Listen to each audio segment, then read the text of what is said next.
One of the most powerful gifts that we have in the Catholic Church is the Eucharist, and I don't think that we utilize it enough.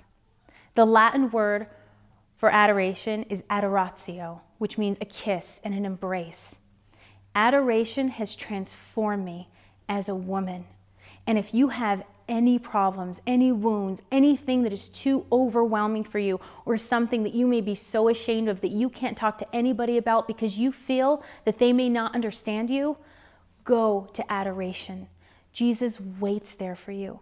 And sometimes when I go to adoration, I just sit there and I think, nothing really happened. I didn't have some huge spiritual experience. And, I never really do.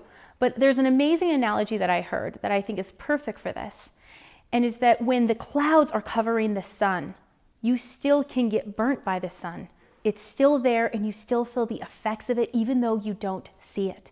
And sometimes when you're sitting in adoration, it's hard and you may not even understand what adoration is and you may not know what to say to Jesus just sitting there, but you don't have to.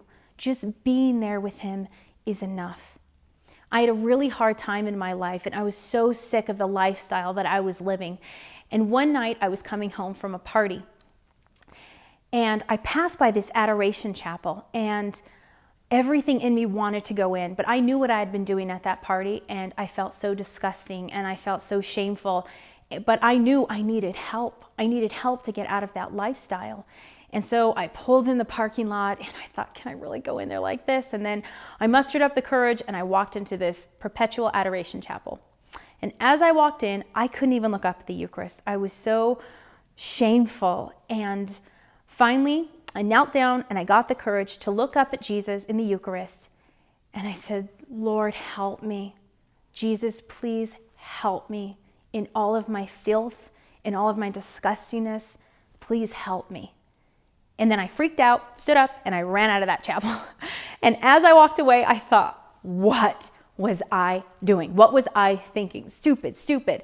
But now that I look back at that situation, that was a huge turning point in my life because I realized that God just didn't want my good, that God just didn't want me to be a saint and then he was going to love me. But that God truly wanted to meet me where I was at. He wanted to love me in all of my shame and all of my filth and everything that I had done. He wanted to love me right where I was. So it doesn't matter what's going on in your life or how shameful you may feel or that God doesn't want you. No, you're exactly where you're at and he will meet you there. But you just need to take that first step. Just go to that adoration chapel. And if you can't do that and that's too much for you, go sit in the back of a Catholic church, in the very back pew, and just see what Jesus has to say to you. But he will never impose himself upon you.